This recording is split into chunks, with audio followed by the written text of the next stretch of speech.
وعلیکم السلام. ٹھیک ٹھاک. آپ سنائیں, آپ کیسے ہیں؟ بس خیریت ہے سر. سر بس آج کل جو مہنگائی ہے اس کے حوالے سے آپ کیا کہنا چاہو گے؟ مہنگائی کے حوالے سے لوگ بہت کچھ کہتے رہتے ہیں, لیکن ہم یقین نہیں رکھتے ان باتوں پہ. اس کی وجہ یہ ہے کہ ہم یا تو کمپیوٹر استعمال کرتے ہیں یا بیزی ہیں بہت سارے کاموں میں. ہم، میں پرسنلی میرے ساتھ تو یہ ایکسپیرینس ہوتا ہے, اور جب بھی میں اپنے پرائم منسٹر صاحب کی باتیں سنتا ہوں ہم، تو وہ اتنی زبردست باتیں ہوتی ہے کہ یہ مہنگائی ہم بھول ہی جاتے ہیں.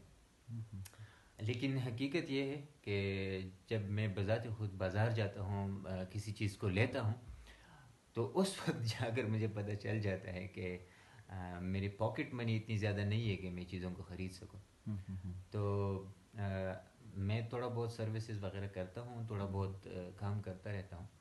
لیکن پھر وہ لوگ جن کے لیے کام ڈھونڈنا مشکل ہوتا ہے, تو مہنگائی ہے. سر ایک تو اگر ہے. دیکھا جائے تو لوگوں کی تنخواہیں جو ہے انکریز نہیں ہوتی, ہوں. اور بزنس کمیونٹی والی ان کا بھی کاروبار ذرا ٹف ہے. ہاں. تو اس سچویشن میں ہم کیا کر سکتے ہیں؟ اچھا, سب سے پہلی بات تو یہ ہے کہ جو تنخواہوں کی بات ہے نا, میں بہت زیادہ یہ جو سروس اورینٹڈ لوگ ہوتے ہیں نا, جو تنخواہوں پہ بلیو کرتے ہیں, وہ اپنی جگہ پہ ٹھیک ہے, لیکن میں زیادہ تر اس کیٹیگری میں نہیں آتا.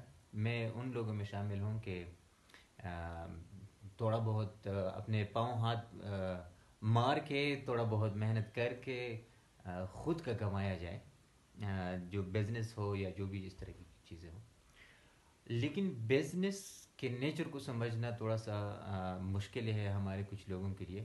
بزنس ایک آزاد ماحول میں پنپتا ہے. اگر بزنسز پہ, چاہے وہ چھوٹے ہو یا بڑے ہو, اگر ان پہ بہت زیادہ ہارڈ ہینڈ رکھا جائے نا, بہت زیادہ ان کے لیے مشکلات پیدا کیے جائے, ان کی مانیٹرنگ بہت زیادہ کرنا شروع کریں, تو بزنسز کا نیچر ہی ایسا ہوتا ہے کہ وہ وہاں پر پھیلنا اور گروتھ کرنا وہ بند ہو جاتے ہیں.